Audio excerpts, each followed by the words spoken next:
Huellas de la Memoria es un proyecto de arte gráfico que utiliza la técnica del grabado como una herramienta para denunciar la desaparición forzada.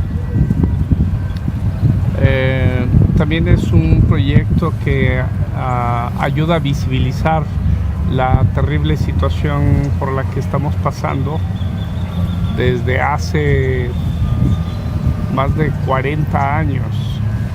En México, en mi caso personal, a partir del caso de Ayotzinapa, muchos artistas salieron a las calles con una consigna que era expresar lo que las palabras no pueden decir. Creo que el arte da precisamente ese efecto, tiene esa misión, poder expresar lo que ya es indecible. Esta combinación entre el hartazgo, entre la tristeza, la impotencia. Creo que esa es la razón por la cual el arte nos es una herramienta tan eficaz para hacer este tipo de denuncias. Frente a la estrategia de terror que significa la desaparición forzada, no de ahorita, sino de hace más de 40, casi 50 años se va a cumplir, de la primera desaparición documentada, nosotros estábamos buscando formas de poder explicarle a la gente qué significa la desaparición forzada,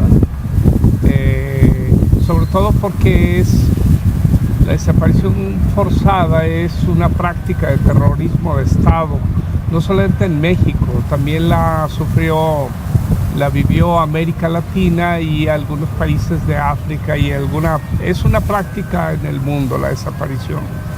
Y encontramos la idea del proyecto de Huella de la Memoria como una manera de explicar qué significa la desaparición a partir de las historias que nos han contado los familiares de manera directa, ¿no?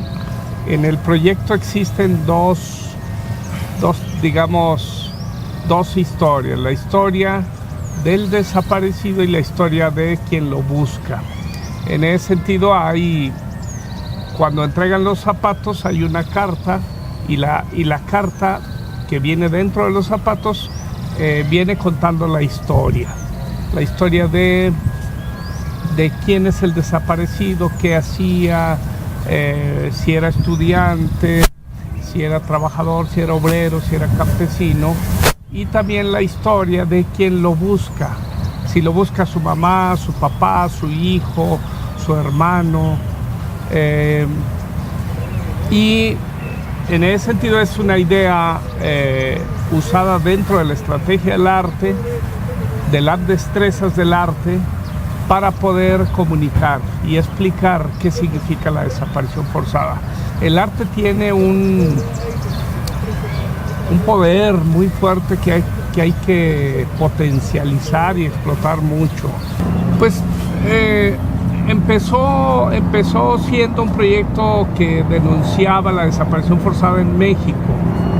Sin embargo, es un proyecto que ha crecido mucho. Nos empezaron a llegar zapatos de Colombia, de Argentina, de Guatemala, de Honduras, de El Salvador, y hace poco nos llegaron unos zapatos de, ¿cómo se llama? Argelia. De Argelia. Entonces se ha convertido en un proyecto abierto en donde nosotros invitamos a todas las partes del mundo que, si es un proyecto que sirve para visibilizar la desaparición en cualquier parte del mundo, nosotros ponemos a la disposición el proyecto, y son bienvenidos todos los zapatos que denuncien en cualquier parte del mundo la desaparición forzada. Esa es la invitación.